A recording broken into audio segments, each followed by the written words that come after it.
South Euclid. It is your pastor, Courtney Clayton Jenkins, coming to you today.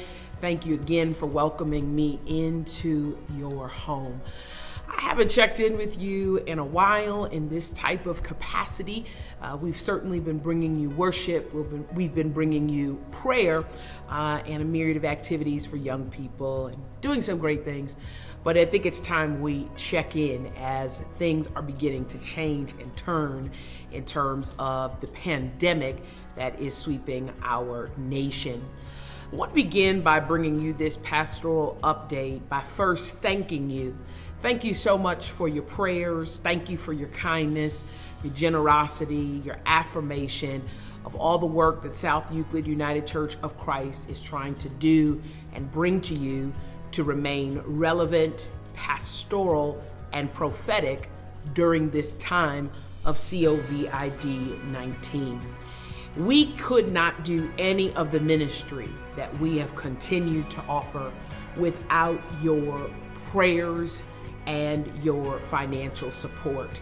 I am overwhelmed by your generosity and overwhelmed by the many ways in which you have continued to support this ministry, because I know that God is continuing to keep you and to cover you.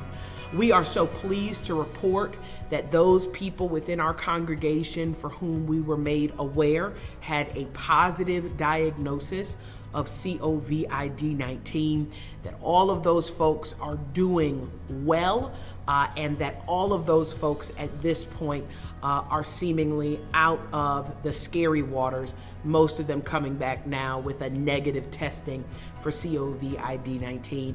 We give God praise for continuing to cover this house and for continuing to keep this house in the midst of this.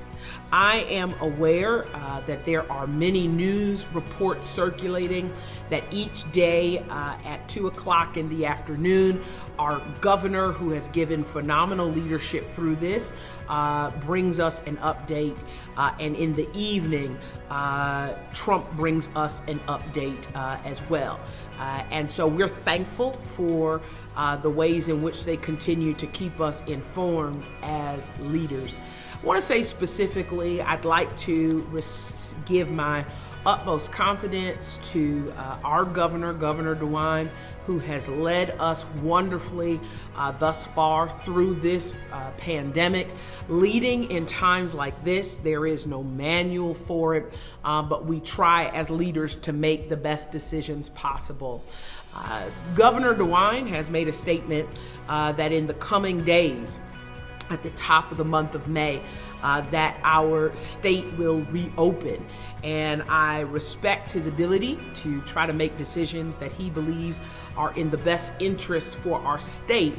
But I want to inform you that as a church, we're asking you to stay put in your homes.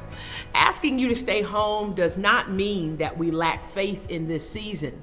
Because one of the things we have to pair with our faith is wisdom and discernment. I am a pastor of the present call. What does that mean? That simply means that at each moment, to the best of my ability, and you know I'm not perfect, I try to ask the Lord, what is God presently asking us to do? It's interesting because on March the 15th, many churches around the city, around the state, and the nation closed. But I heard the Lord say, let's have worship. And so we honored what we heard the Lord say. We came into our church for a phenomenal baptism service. We baptized 7 folks. We dedicated baby Michelle Joy Copeland unto the Lord. And our folks who were 60 and over, our folks who have compromised immune systems, thank you, thank you, thank you for staying home. Then we moved to a model of worship in which we were bringing in our choir and our praise team only with a small media team, because we felt we could continue. What we heard from God then was to continue to provide ministry to you that was rather comforting. Just a few weeks ago, I heard the Lord say, scale it back. And so you saw, for example, this past week, how Jessica and Dan, 2 of our musicians, phenomenally led us in worship from the intimacy of their home. And we're so thankful. And a small skeleton crew of about 5 or 6 of us actually are the ones that brought worship to you. And so as I have sought the Lord about what the next step is, I do not yet hear the Lord say it's time for us to return to the house. And I'm asking you to help me honor and respect what we hear the Lord saying in this season. Listen, I miss you. I miss you terribly. I miss worshiping with you. I miss your hugs.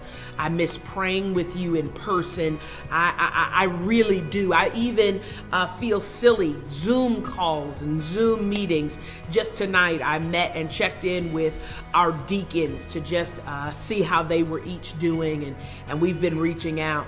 But it's so important that in order for us to fulfill the destiny that God has for us in the future, that we remain faithful stewards of the present.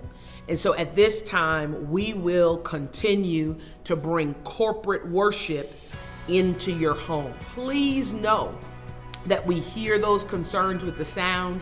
We hear those concerns with the video. And please know we are doing the best we can. Y'all, we're learning every week on our feet. And many of our people who are on the media team are not even full-time, they're part-time. And then even with their part-time work, the church is only open to them in limited hours for preparation. But we just want to let you know that we're committed. We're committed to bring you ministry. You're going to find that in the next couple of days, we're beginning to move our programming actually online. Our encore groups are coming back. Engage is kicking off. So if you want to become a member, you want to make South Euclid United Church of Christ your church home, now's the time. We're going to start that up. And so make sure you stay tuned. Make sure that you have subscribed to our YouTube page, you've liked our Facebook page. Our worship services now stream on our website, so you can check that out there. Listen, we remain committed to be relevant and to bring you ministry. We remain committed to stand by you, not just physically, but spiritually. We remain committed to pray for you. We remain committed to walk with you. We remain committed to transforming the lost into the found, and the found into followers of Jesus Christ who gather, grow, give, and go. Finally, I do want to continue to give special love and thanks to our Bin Food Pantry. In March, we served 105 households. We provided food for them.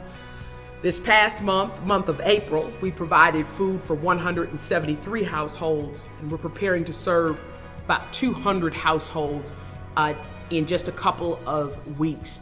Again, we want to allow the leadership of that ministry to continue to give us the necessary steps so we can continue to be a blessing. We've got some exciting partnerships coming up. We've applied for some grant dollars that we're prayerful that the Lord will send our way. But I'm going to be bringing you more of these updates as often as I can, as much as we have content to bring you about the changes that we foresee as we move forward as a ministry. Please know that I love you. Please know that I care deeply for you. I'm humbled and honored to be your pastor, and I'm trusting God to cover you, to keep you, and to see us through this time and this season. Let us remember that God will not forsake us. We are not abandoned. God is in our midst. I love you. Take care and be blessed. And I'll see you on Sunday right here at South Euclid United Church of Christ. See you then.